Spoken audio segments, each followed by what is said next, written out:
Welcome to the Transformation Institute's podcast. This podcast will break down what real change is and how we think is instrumental to that change. In a society that often looks sideways at individuals telling us how to think, we will reveal and expose a barrage of thought manipulations and mind programming being imposed upon us unaware daily.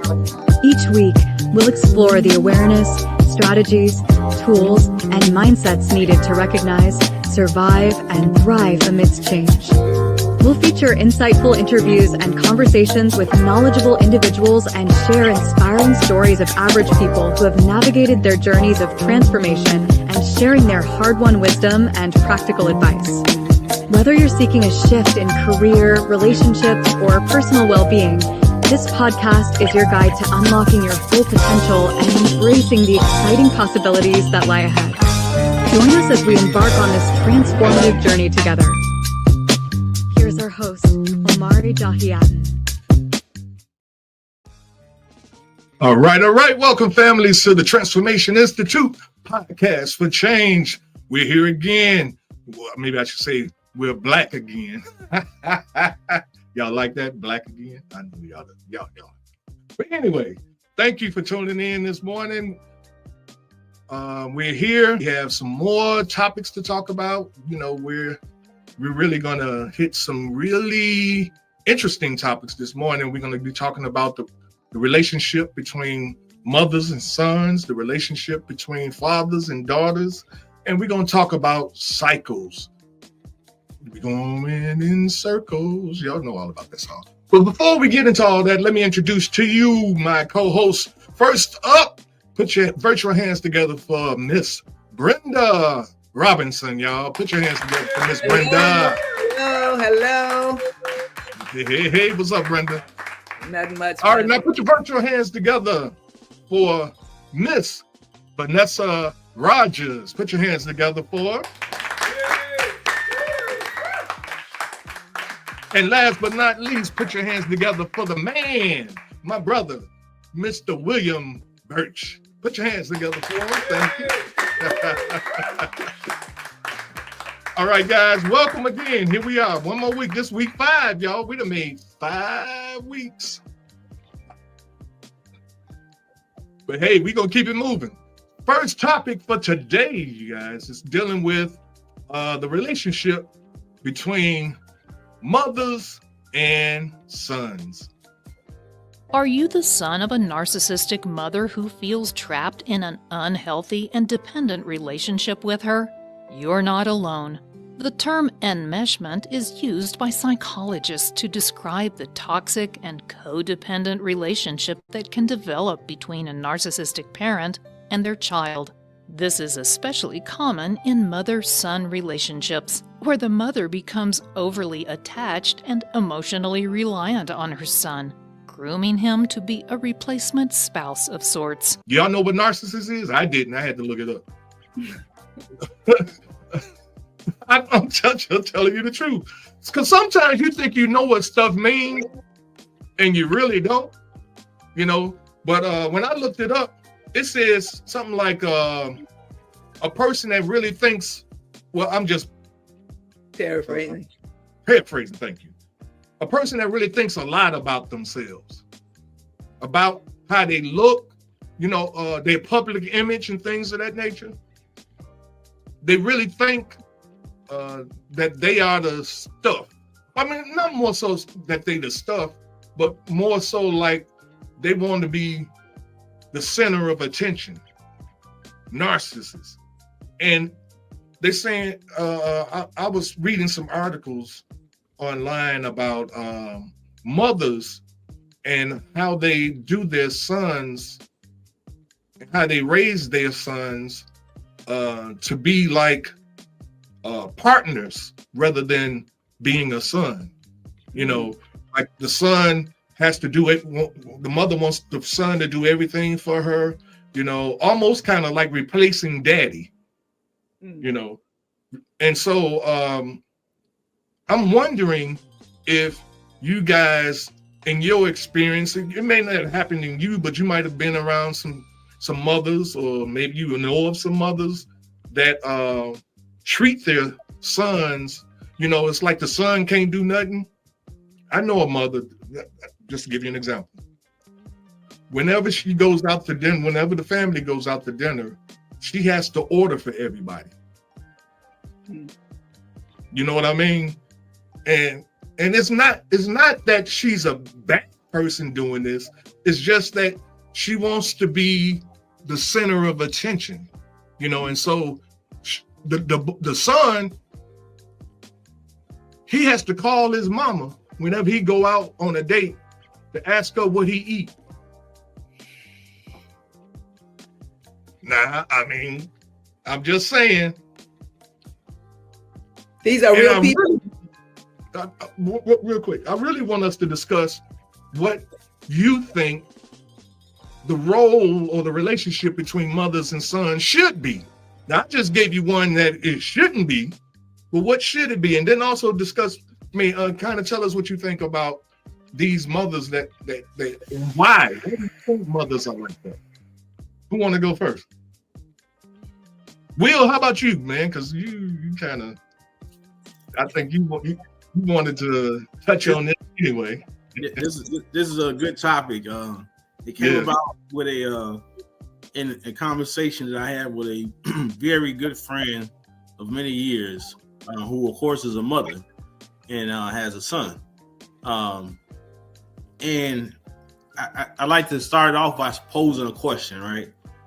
Because I was told this by the mother when she did something that I felt like was offensive towards the son. Are you a mother first, or are you a woman first?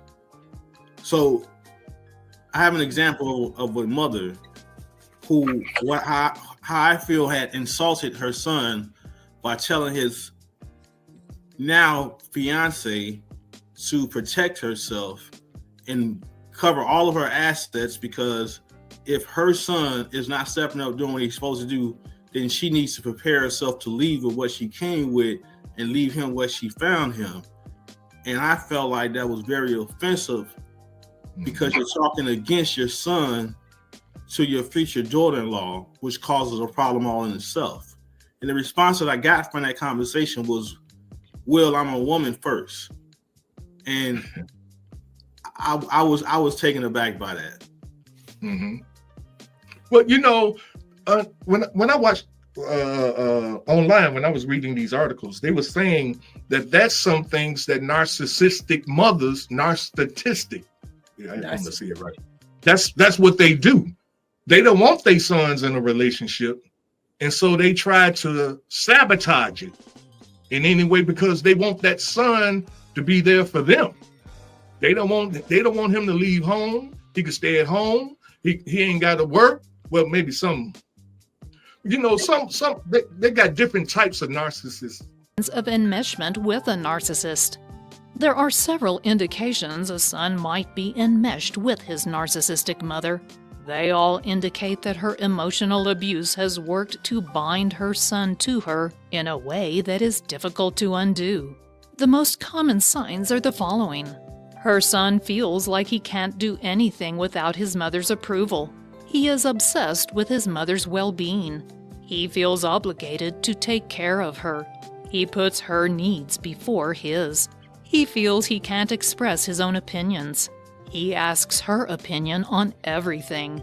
He refuses to make a decision without first consulting her. He allows her to interfere in every aspect of his life. You might think about the enmeshed son as a mama's boy, and that's fairly accurate description. He has difficulty asserting his independence, and he doesn't just want her advice, he needs it. That's the strength of enmeshment. That these mothers that are like that, mind you, this ain't all mothers. And I just want to put that out there first. But mothers that do this, because they were saying that there are certain key things to look out for to identify these narcissistic women, or mothers, I should say. And that was one of them. They don't want their sons, they don't like their sons' choices of women. And they do whatever they can to sabotage that relationship so the son can come back to them. And I'm like, man, that's crazy, Brenda. Come on. I just want to ask Will, do you think that what Ty just said, you think that's where she was coming from? So I'm very careful. I'm very careful when it comes to labeling and name calling. So I kind of agree with Ty with the narcissist statement, but I don't want to just label her a narcissist. I think that we have to get to a conversation or a mindset where we get back to loving our seeds, our kids, men and women. But my whole point of bringing it up is that how do you go against your son when that's your offspring, that's your blood, they can't feel birth canal, and how do you put someone else's needs or protection before your own seeds? That's basically where I'm going with that. Okay, I don't think that. Well, okay, I'm gonna talk for me. I think from my point of view, when a woman says I'm a woman first, she was a woman first. She was a woman before she was a mother, or maybe not. I mean, because I was a teenager before I was a mother, so I don't know. But I think it is fair, and these just our opinions, right? We just talking, right? Exactly. I think I am. It's fair to say that my son can't do anything to a young lady, and I accept it. And I won't call it going against my son, but I would hope that I have already talked to my son before. But if I see my son, if that was happening, if my son was using a woman and I knew he was kind of messing with this lady because she had something or something like that, oh yes, I would tell my son first. And if my son does not, if my son keeps on in that path of trying to use this woman, then I would say something to that woman. But I would not say anything to that woman first before, especially if I had any indication that my son was trying to use this lady. Because what kind of mother would I be to let my son use a young lady up like that? I mean, I'm not saying the son was doing it, but I would, if I had to, I would talk to a young lady about, I probably wouldn't say a whole lot against my son, but I would say, I would tell her, hey, baby, don't let anybody use you for what you got. I would probably say it like that. I would never just want to. Where's the loyalty to your son, though? I mean, where's the alignment to your? If my son killed somebody, I'm telling the police my son. That's a different situation. Sorry. No. Okay, so he won't hurt this girl. He won't hurt this young lady. I know that's his intentions, though. That's you judging him from his son. I said if I felt it and if I knew it. That's why I said that first. I said that. I'm through. Well, based on what Will was saying, I think based on what Will was saying, the son hadn't done anything. The mother was telling you. You just judging him because you know him as your son. You don't know him as a man, the man that he is to that woman. That the man that was a man enough for that woman to say, oh, I do want to marry him. Oh, I do want to have this kid. So how do you come in as a mother from that perspective of raising a kid from 0 to whatever age and then tear down who he is as a man in the eyes of that woman that he's won over? I think she had to have something. She saw him doing something. Why would a mother do that? Why would a mother just do that? If she never saw her son in that realm, if he wasn't doing something to show her, why would she say that? You're right. I agree with you that a mother shouldn't tear down her son. But this lady knows her son, and I'm not saying her son did it.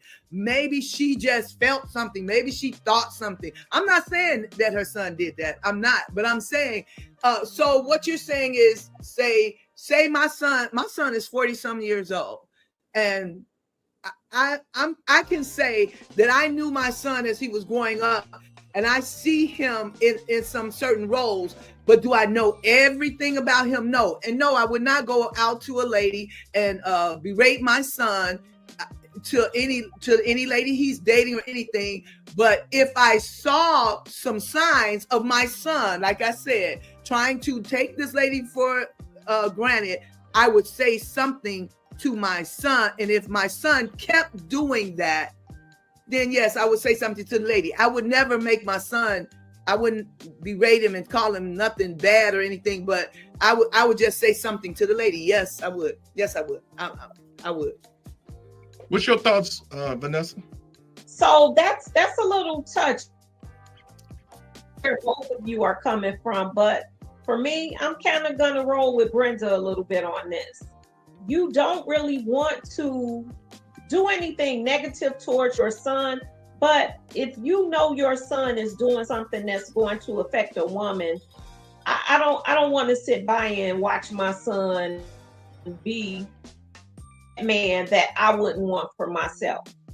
But at the same time, I'm still going to probably talk to her as well, because you don't want to see your son mistreat anyone. And you're right. So Will, sometimes you don't know your son, the person in a relationship, but if you know that he's not doing right, you know. And if you've talked to him or you've said, hey, you're not going about this the right way, then I think I would talk to him first. But if all else fails, I'm going to have a conversation with her. I mean, it's kind of hard to really say who's right and who's wrong, because in various situations, everybody's right. You know what I'm saying? Based on the particular situations, everybody could be right based again. But I think the actual, and Steve, this is where I'm coming from. I believe that mothers and sons should have a relationship, but I don't think the mother and son, what's the word I want to use? Dynamic. Should not be the strongest. The relationship between a son and his father should be stronger than the relationship between a son and his mother, and it's not. In this society feeds mother and son, mother and daughter, and it eliminates father unless you're a white father. Now, I know every time I say this, I sound like a racist. I know I do. But this is how I've been set up to sound like this, because I can't tell the truth without sounding like a racist. Because it's true. If you do the research, you'll know that when white women were on welfare, they didn't have to put their men out. They could have men in their household and they were still on welfare. Do the research. But when black women got welfare, the man couldn't be in the house. Now you tell me that that's not racism. You see? And I'm saying it's the same thing. A young man needs to see a man in order that he might develop and grow into a man. But if his relationship, or he's been put in a situation where his best buddy is his mama, you see, then again, it kind of goes back to what I was saying before, that the opportunity for that young man to be, I'm trying to find the politically correct word, to be upright young man, you know. Well, he could be definitely be a bright young man, an upright, but with feminine ways and feminine characteristics, because he don't know nothing other than that. You don't agree? I see you, Brenda. Yeah, because you said that in our last conversation, but I know. But let me say this. I don't know what you mean exactly when you say feminine ways. I don't know, because I think when you first hear that, when you first, what? Wait a minute. Let me tell you what I hear when you first say feminine ways. I automatically think that you're talking about they kind of switchy and they got all that, that kind of feminine ways. I mean, I understand that a man can have other feminine ways that don't come out like a lady, but they do things that ladies have done. But I have seen young men raised by women that grow to be great black young men with good things going for them, and married, and trying to live right. And not that there is no perfect people, but I just think just using that situation that Will talked about, women, we think about, if, like I said, I only said if I saw my son doing it, because if I didn't see none of that, looking like my son was trying to use a woman, wouldn't even get in their business enough to talk to that lady about that. I probably wouldn't, even if I saw, no, I can't say that. I was finna say, even if I saw her trying to just throw her money on that, I wouldn't have said anything, but I probably would have said something to her. But I'm a little different because I had a baby at 16 and I was a single mother with one son whose dad was not in his life. So you have to take those factors into consideration also. But I think my son turned out to be pretty okay without that, even though there were some times I could have punched him. I'm gonna let that. Let me show you the difference. See, there are different types of mothers, or women, I could put it like that. Like, I had a mother. My mother was raised with 3 brothers and a daddy. You see what I'm saying? Mm-hmm. So she played baseball with her brothers. Mm-hmm. You know what I'm saying? But she wasn't a lesbian or anything. Right. But like I was saying before, when you're raised up, if you're a cat and you're raised up around dogs, you start taking on the characteristics of a dog. So my mother wasn't a lesbian, but she was a very masculine type of, not masculine to where she was walking around lifting weights or nothing like that. It was like she was very stern. If she said no, she mean no.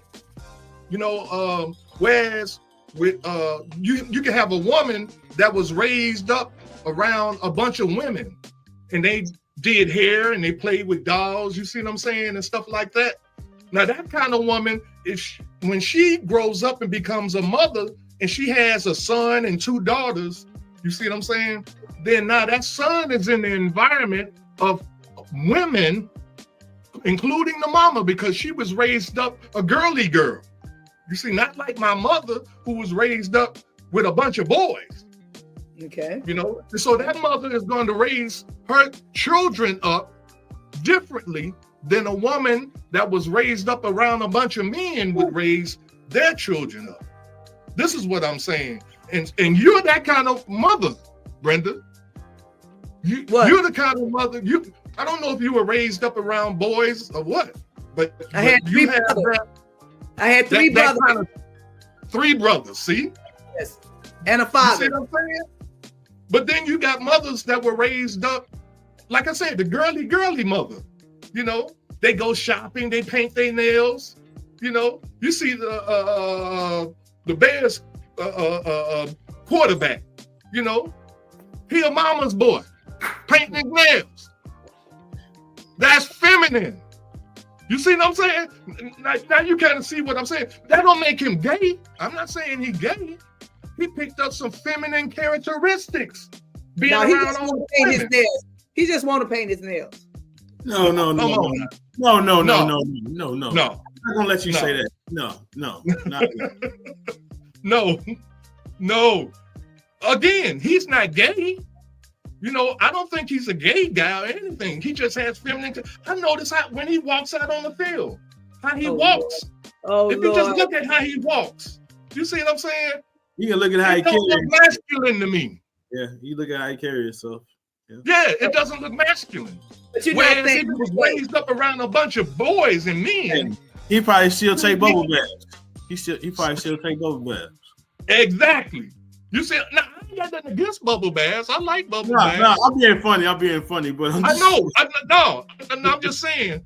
I ain't got nothing against it. But he like bubble baths. No. I agree with what he's saying. But no, because I didn't start taking bubble baths until I married my wife. Oh, okay. All right. She the one started making bubble baths for me, and I'm like, oh, this is straight. She be putting the salt stuff in there. Okay. And I'm like, man, that's pretty cool. I like this. You know, So should I take hot showers? I mean, would that be like? Mind your business, Brenda. Mind your business. But I mean, that's all I'm saying. You know, is that, you know, you can have different types of women depending on how they were raised up. And if they were raised up around men, they can raise up a boy. You see what I'm saying? And he gonna come up with those masculine characteristics because she has them too. Well, they are dominant. Wait a minute, say it again. What if the dad came from somewhere, he was in the home, but he had he was raised by a mother and a bunch of girls, and he came, and I mean, would his son automatically have that too? What if the father? What if the father came from the feminine house, but the mom came from the masculine house? Then what? The son would still look to his father because that's who he is. Right. What I'm saying is that just like girls don't look at men to determine what kind of lady I'm gonna be when I grow up. They look at their mama. You see what I'm saying? Men, when they look at their daddies to determine what kind of man. I emulate my daddy, you know, or some nigga on the street before I look at my mama to emulate. I also think that some men get a bad rap because of experiences that the mothers may have had with the fathers, and so they try to label the son based on what they've experienced with the father, and I think that's something that's not right either. Because if the mom has as much influence as she has with the young man, you can't necessarily think that he's going to come out with the characteristics of his dad. Yeah, there's some women do that. Some women do that. Yes. All right, we got another one, y'all. We got to deal with the we got to get off and daughters. Fathers and daughters. Up until more recent generations, fathers were very checked out. Their role in children's lives as active players in their children's lives wasn't even socially, valued or reinforced. It was a sort of a very traditional kind of heteronormative gendered model where men would make money and women would do the caretaking.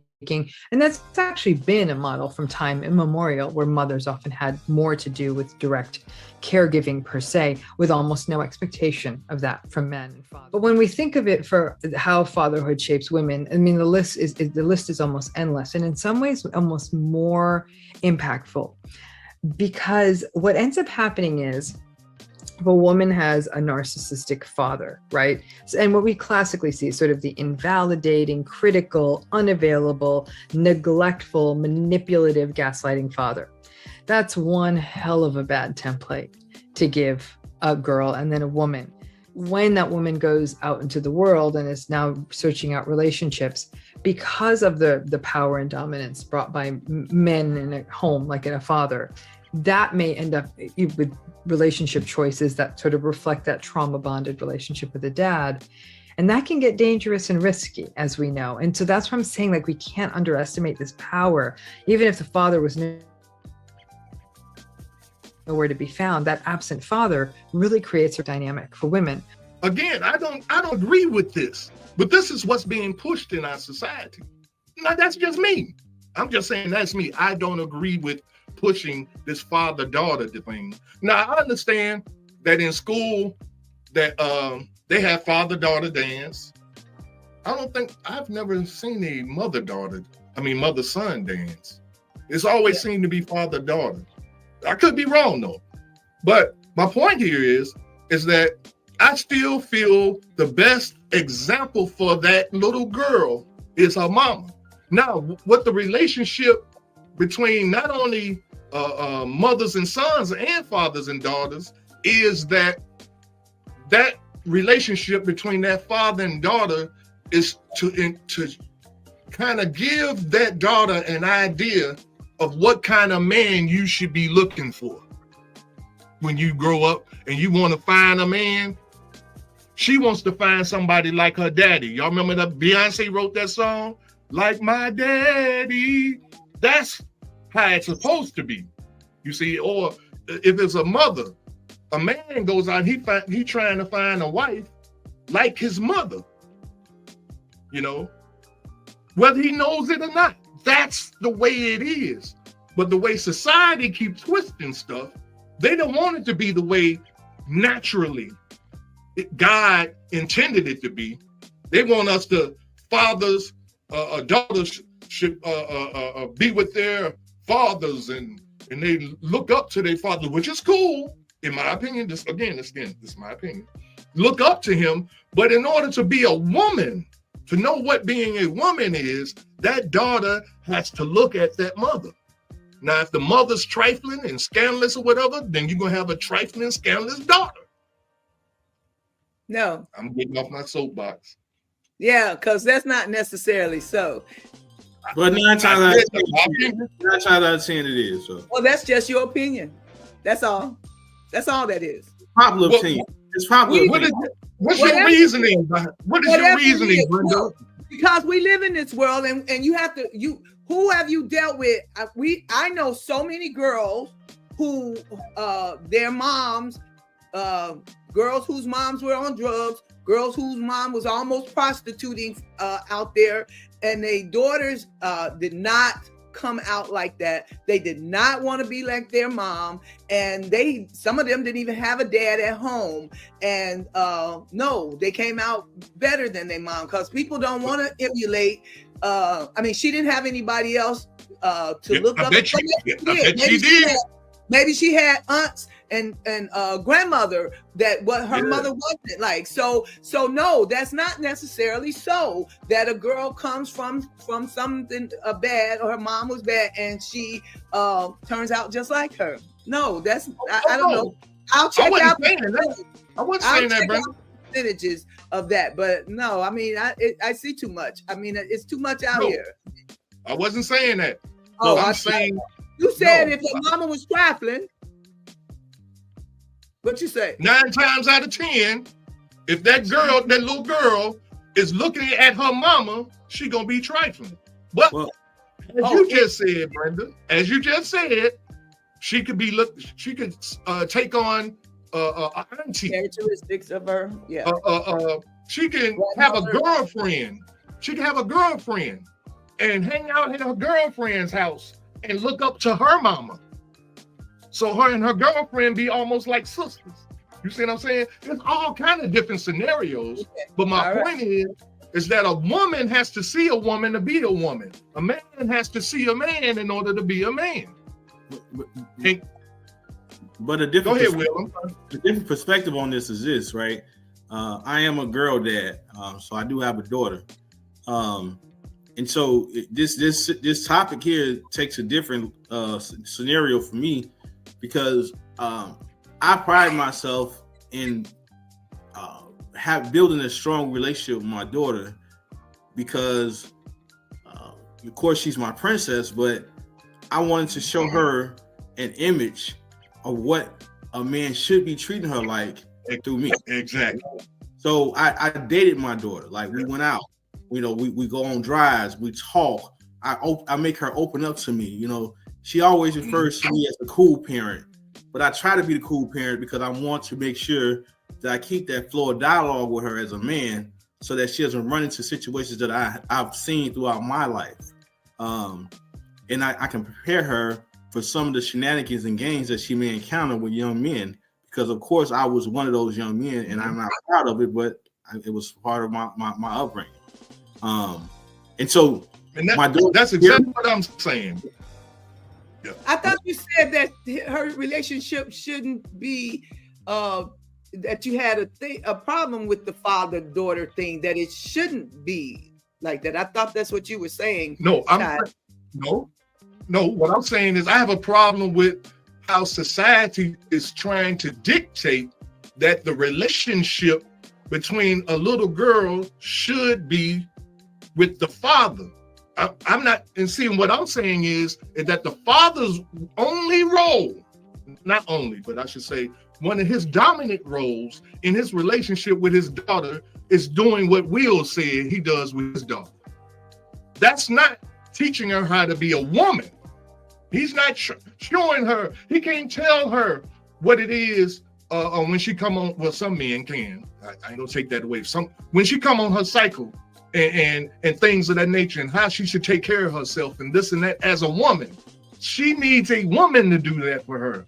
But that father is there but in most of our families, he's not there. You see what I'm saying? So she doesn't have anybody like Will to say, hey, men gonna try to they gonna say stuff like this to you, and this is how you could tell how they really ain't out for nothing but trying to get in your pants when they say stuff like this and when they do stuff like that. This is what fathers do to keep their daughters up on game. You see what I'm saying? But if ain't no father there, you see what I'm saying? Then her mama does it. No, all her mama's gonna do is tell her how no good the nigga was. Oh no! Her nigga daddy. We're gonna really disagree on that one. We're gonna disagree on that. This is what mothers do. Because mothers have dealt with men who gave game. Mothers have dealt with men who did things, and mamas can tell their daughters. Yes, they can. You think that every girl that's raised without a father is out there with no knowledge of what men can do to her? No, that's not true. That's not true. I just asked. No, because you have a village. There's a village. You got an uncle, you got a cousin, so there's men that come into a woman's life. So it's not necessarily always, like you say, sometimes the father ain't there. So there's an apparatus that exists. It's up to the woman in the situation to determine if she's going to take in the information that's being shared with her, and take it in with love instead of taking it in offensively. But you can't have the toxic energy on the other side of her ear, pumping her ear up about all the negative things about, the experiences with men. Your daddy ain't shit. He ain't never gonna be shit. All mothers don't do that either. See. Didn't I say that these topics here was gonna be like kind of volatile? Because all mothers don't do that either. Nope.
Hey, I'm sorry, y'all.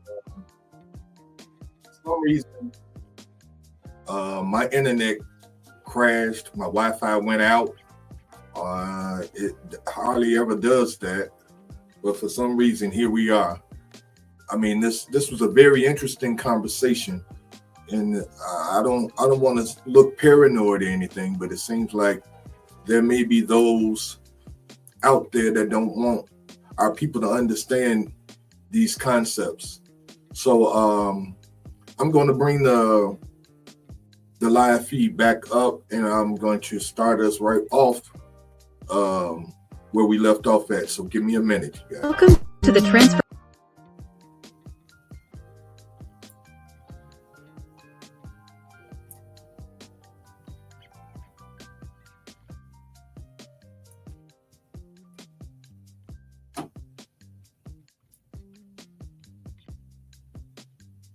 Offensively. but you can't have the toxic energy on the other side of her ear. Jaw or something like that, and one of his ears are too big. They can't be seen with him. Oh, This we're is gonna what mothers do. because mothers have daddy dealt with men who. Okay, here we go, y'all. Sorry about that. I think this is kind of where we left off at.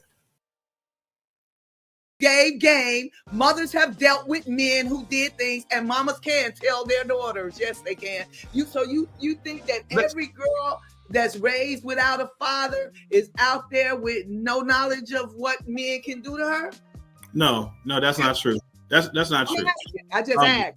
No, because you have a village. There's a village. You got an uncle, you got a cousin, so there's men that come into women's life. So it's not necessarily always, like you say, sometimes the father ain't there. So there's an apparatus that exists. It's up to the woman in the situation to determine if she's going to take in the information that's being shared with her, and take it in with love instead of taking it in offensively. But you can't have the toxic energy on the other side of her ear, pumping her ear up about all the negative things about, the experiences with men. Your daddy ain't shit. He ain't never gonna be shit. All mothers don't do that either. See. Didn't I say that these topics here was gonna be like kind of volatile because all mothers don't do that either. Nobody said all mothers did that. Okay, Nobody said that. I'm not talking about all mothers. I'm just talking about how y'all talk. Y'all kind of inclusive. It's like all this is happening. But what I'm saying here is I'm sorry. I'm sorry. Forgive me. I love y'all. Y'all know I love y'all. But let me speak your mind, girl. Ain't nobody. Let me tell you, because y'all know my story. I had a daddy in my house. Don't tell me what a daddy in the house does. I had a dad in my house, and I didn't have any uncles that told me anything. I had a mother who was strong. Sometimes I used to say I loved my mom. She was a strong mom, but I knew that, I don't know, from a young age, I knew some dynamics of the house weren't right. Even though I wasn't real fond of my dad in the house. I remember one time my dad was tussling about something, and my mom kept on saying, hit me so I could call the police. She kept saying that to my dad, and I was in my room saying, he need to hit her one good time. Brenda. What? I'm just saying.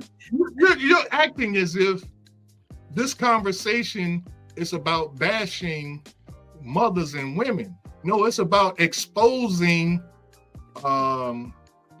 games. It's about exposing things that are going on in our relationships that shouldn't be going on. It's about exposing it.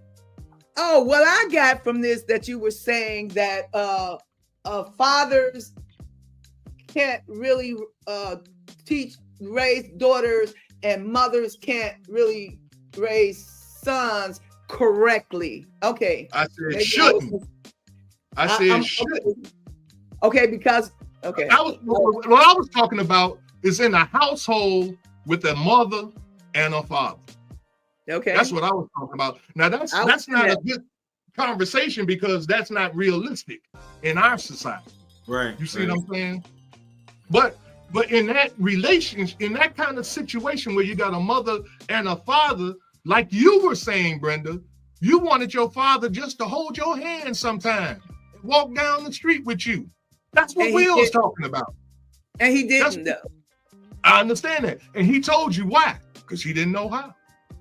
Nobody ever taught him how to be a father. You see?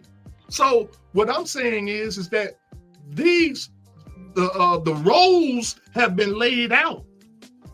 But the thing is, because as we get older and we get into this mindset of I ain't doing that old-fashioned stuff. That was back in the day, like that's Old Testament stuff. Oh, I'm New Testament, or I'm new school. I ain't doing that old stuff. But it's the old formulas that was creating brilliant people. We had all these brilliant people that were coming out of our race, And what are we creating now? We got rappers.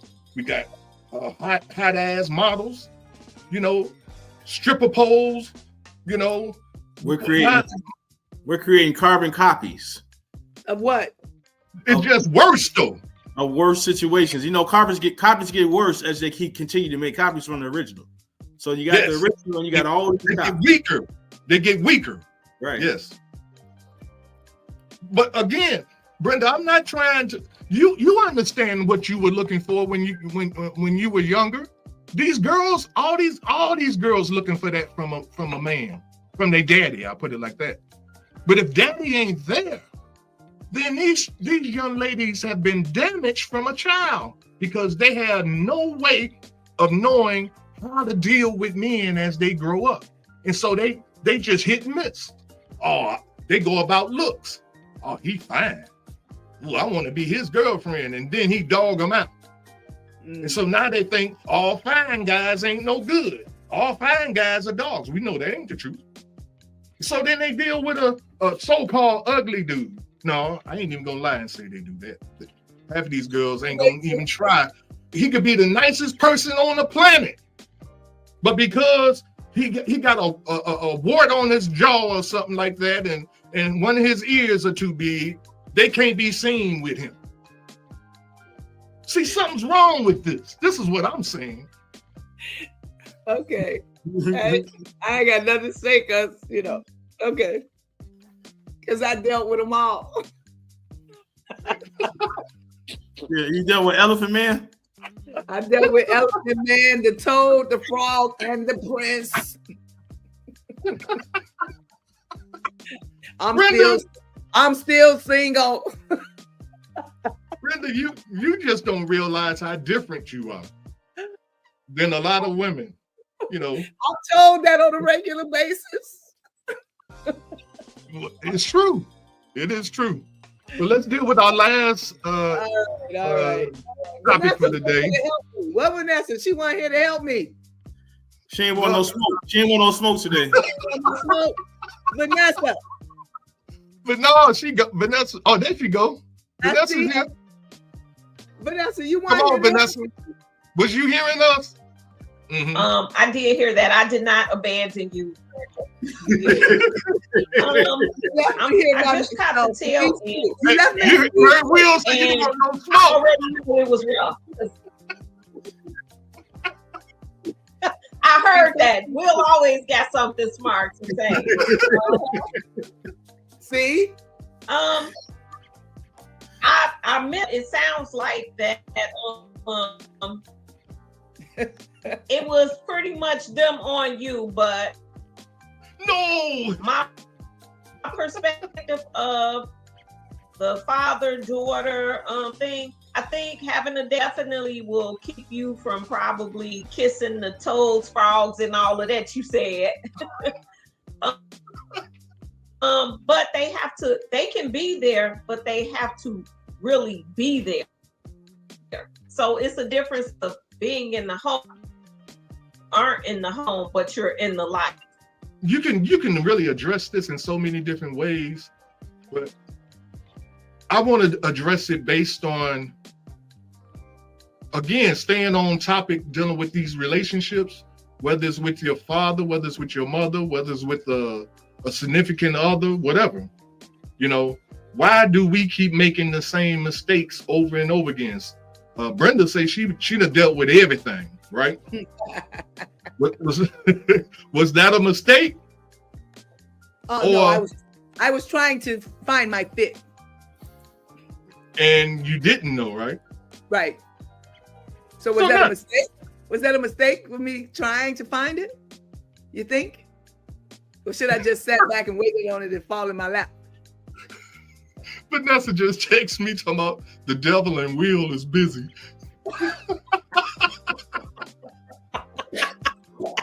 Dag, Will. She got something to do with the demon, man. But no, Brenda. I think that you don't make the same mistakes that a lot of women make, because you are standing on something that you were raised on. Trying to. And most people ain't standing on nothing. They looking for something to stand on. You know what I mean? And as we go through life, I had this video. that I was going to show y'all. And this guy, he was telling this story about this young lady that they were in this group. And she told this story about how when she left out of her house one day and she went walking down the street and there's a big hole in the sidewalk and she fell in the hole. And it took her hours to get out of that, work her way out of that hole right in the sidewalk. And so the next day when she left, she went out and she saw the hole, but she walked and fell in it anyway. And she then realized that she was repeating something. She hadn't learned the lesson that she should have learned the day before, that there's a hole here. And so the third day when she came out, she walked around the hole. The moral of the story is we don't realize that the things that we go through in life are lessons that we are supposed to learn. When you make a mistake ain't I did something bad. It's just that there was something you were supposed to learn there. And we don't learn it because we either get caught up in trying to defend ourselves for making that decision, or we get caught up in trying to not only justify ourselves, but trying to make it seem like it didn't even happen. And so I think this is something that you don't do though, Brenda. And I'm saying, I've been knowing you for a long time. You make mistakes. And sometimes it takes a long time for you to learn from your mistake. But you eventually learn. You see what I'm saying? And I think that's most people in the world. But some people never learn. And they just keep going through the same old crap over and over and over and over again. And they give a new title to it every time they go through it, and try to make it seem like it's something other than what it is. And so this is why. What was that? Why do you think they never learn? Do you think it's because they just don't want to really, or they don't have the capacity or stamina to wait on something to really change? I mean, why do you think some people never learn? Well, I think some people don't like being wrong. Oh, so they don't think that anything's wrong. No, they know they've made a mistake. Oh. But they just ain't gonna let you know that they know. Oh, okay. Because see, to let you know would be the exposing the fact that we make mistakes. Some people are so egotistical that they don't think they make mistakes, even in relationships. A person can be in a relationship, a young lady can be in a relationship with a guy, and he can do something wrong. Instead of saying, "Oh, you right, babe, I'm sorry, I apologize," he'll argue with her for 3 days. That's a narcissist. Huh? That's a narcissist. No. That's narcissistic. I mean, it's kind of narcissistic. That's one of the. It can look that way, but this is really just a person that don't want to accept that they made a mistake.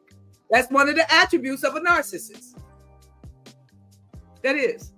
I looked it up. Does that also apply when a woman argued with you for 3 consecutive days too?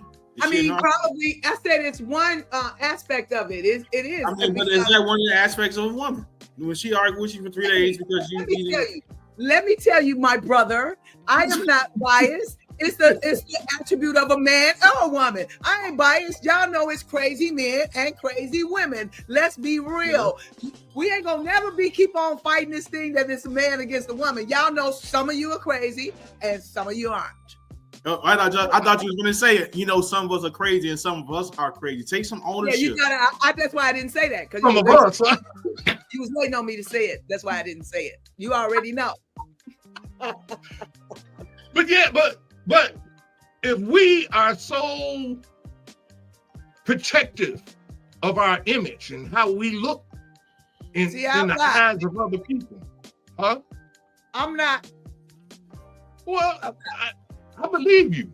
I believe you. What's up, show now? But there are many. I would say the percentage of people that think like what we're talking about. This is why we're saying thinking for a change. The percentage of people that think like what I'm talking about is over 75%. I would say. Wow. Over 75% of people that, and I'm not speaking of men or women, I'm speaking of human beings. Yeah. 75% of them are in a position where they're not going to admit to a significant other, a friend, even siblings. You know, you can have brothers and sisters that know they done did something wrong, but they refuse to apologize. They refuse to admit they did. They'll lie and say all kind of crap just to make it seem like it was your fault. You see, instead of accepting the fact that they made a mistake. But it's mistakes is where we learn our lessons. That's how we grow as human beings. So people that don't want to accept that they've made a mistake, they are frozen in time. They can't grow. They can't evolve.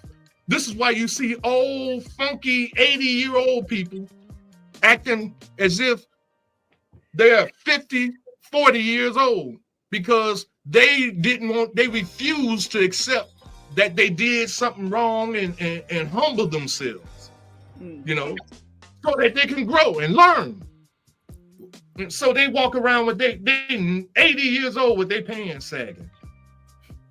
You'd be like, what kind of shit is this? Well, the thing is too, like based on the conversation topic about why we keep doing or why we can't change the path that we're going, or why we keep doing the same thing. Right. That it's societal engineering also that makes us go down the same paths. I think about this when I watch that we're in 2024 and I see us doing marches, and I know historically, if I think back to my childhood and all the historical aspects that I had to study as a kid, that we've been marching since probably the 1950s or even more.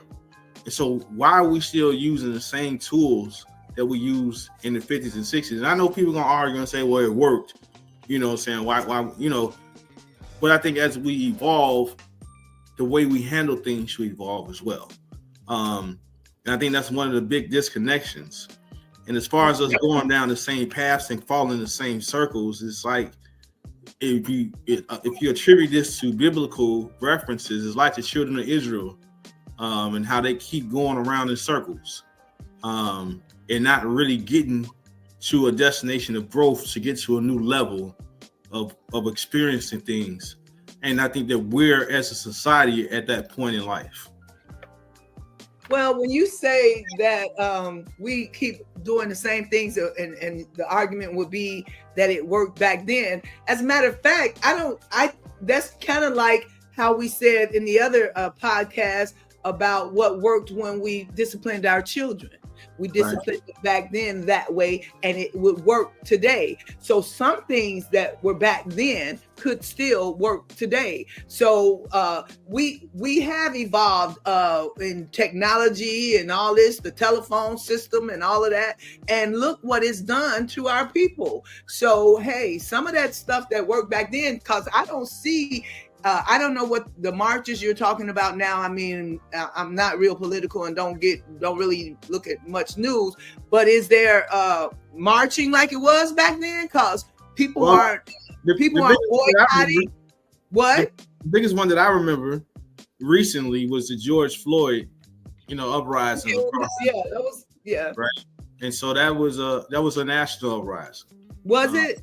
I mean, did a lot of people march? I don't remember that. I just thought it was there were little movements going on from state to state, to speak out against, to speak out against the situation with the authorities.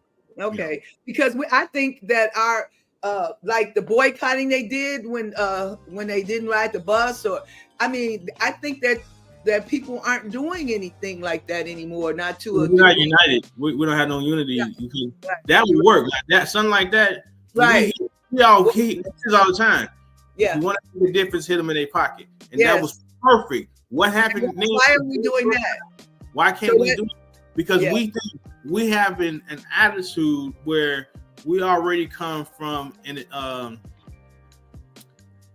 where we feel like we're better than the next person. And when we talk about a bus boycott in 2024, when you think about our society, majority of our society are own cars right nowadays. And so when we talk about doing a bus boycott, which would definitely be a great example of a boycott, it's not going to happen because people going to always say, well, I don't catch the bus anyway. I don't catch the train. Right. Right. 20 years ago, you know, Right. And so it don't affect everybody the same way. Right. We, in some respect, in our mind, we've arrived. Right. Because we need to boycott. Well, I call it boycotting, but I mean, whatever. Like with things like some people talk about the Netflix. I don't know why people was talking about that. I just heard that. But some things that people should boycott, stop doing so that something can change in it. And you're right. It's too many of us that you hear say, well, I don't do that anyway. And they don't care. So they don't care about the next That's not true, because what it's saying is you don't care about your next set of generation, Right. your nephew. Right. And that's exactly how I feel. Your daughter, your niece, your Yes. great, because they're gonna be the ones that gonna need that Yes. service. You don't need it because you arrived. You arrived. You and yours, we talk about you and yours, okay. But your other side of the family, the ones that are not there yet where you are, they Right. need your purses. Right. Yeah, we're not leaving any legacies of anything anymore. Right. We don't care. Yeah. Yeah. Hey, All right. I don't know what what happened. happened. Video, I don't know y'all. what happened to our people. I'm here. I think My you- video just went up. Huh? I said we took over the conversation. We did. Yeah, I heard everything y'all said. I was Okay. here. All right. We thought you had. Now you abandoned us. I see. That's why I'm saying the ladies abandoned me. The men abandoned me. I couldn't be gay if I wanted to. Oh no. Everybody. No, I don't know what happened. I lost my I just lost my whole video. My camera went out or something. I don't know what happened. All right. But y'all can hear me. It's We hear you, man. We hear you, man. It's the wrath and anger of Vanessa. That's Well, hey, let's have our closing remarks because it's time to get out of here. I can see the devil been working hard, boy. All So right. yeah, let's get our closing remarks in, and go ahead, Brenda. You start us off. Well, I'm just gonna say I could get heated up about these things with these men versus the women. I know that's not what y'all were talking about today, but the mother, daughter, the father's daughter, mother, sons. My son and I, we have a weird kind of situation, so that's why But overall, I think this is a good thing. We had a good talk, and I think we should be thinking for a change. Most definitely. That's it. Go That's all ahead, I Will. got. What you got? Uh-huh. I think that tonight's conversation is going to make a difference in someone's life, because someone is in need of what we're talking about when we talk about relationships. And there's someone out there that needs the relationships that we're talking about and is going to know how to navigate the relationship based on the information we share. The value of the relationship with the mom and the relationship with the father is so dynamic and important that we probably need to piggyback on this conversation and build on it a little more, so that we can continue to and transform. Most definitely. Vanessa, I know you there. If you can unmute yourself, we can't see you, but we might Can be you able hear to me now? Yes. Yep. Okay. See, a minute ago when Will was talking crazy, I did not respond. I kept saying, "Can you hear me? Can you hear me?" I don't know. It must not have been meant for me to be on this call tonight, because I've had the first time. Okay. No closing thought? I can't close a thought because I couldn't hear half of them. All right. Next time. But I will be tuned in to see what I missed. Okay. Oh, okay. Most definitely. Well, I think as we continue these episodes, we're going to be talking on topics and things of that nature that's going to be, as Will said, and even Brenda, you said it too, it's going to be really kind of touchy. And what that means when we say that is that I think who said this? I think it was Victoria. She said it a couple of episodes ago, like that it's not that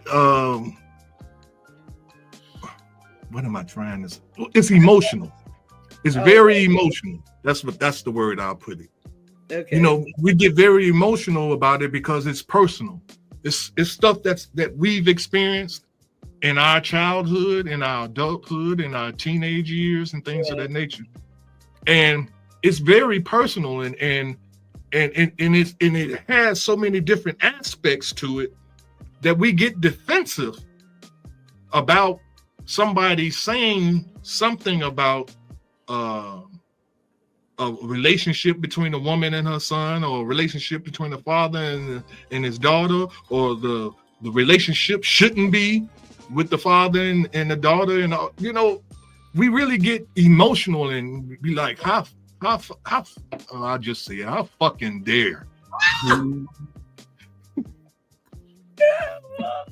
how dare you say some shit like this, you know? And then we respond, you don't know what the hell you're talking about. See, I'm not talking about you, Brenda. I swear to God, I'm not. I didn't even take that. I didn't take that. I know you didn't. I know. I just wanted to say that so you wouldn't later on go back in your mind and say, "Was he talking about me? What the hell?" No, man. I wasn't talking about you. I know this. This is why we can't help each other. We can't communicate with each other because we come into conversations with our guns cocked. We waiting for you to say something wrong so I can shoot your ass. Say something. Say something. You know. That's how Vanessa gonna come in next time. You better know it. She's gonna have them guns on, man. Everything's gonna be straight, and she have to buy a new computer. You right. I'm coming ready. So I'm just saying, let's learn to curb our emotions more, because see, people can't change if they don't see us changing. Okay. You see what I'm saying? We can come in one way, but we got to come out understanding and being examples of the shit we talk about. You know? And so I thank you all for being here. Vanessa, we're going to do better next time. This was the devil and Will. Hey, I know. I don't know about that. I'm gonna tell my guys to let up on you next week. Let it get up off it. Please and thank you. Hey, again, thank you all for being here and being a part of this transformative podcast, The Transformation Institute. We thank you, and we look forward to seeing you next Saturday, 11 a.m. Until then, peace. I ain't gonna do the Don Cornelius. Peace. I wanted to say peace, love, and soul, but I'm just gonna say peace and love. All right. See y'all next week, man. All right, bye-bye. Thanks for supporting our podcast. We look forward to seeing you next Saturday. Until then, strive for a peaceful mind. Your activity will reflect that peace.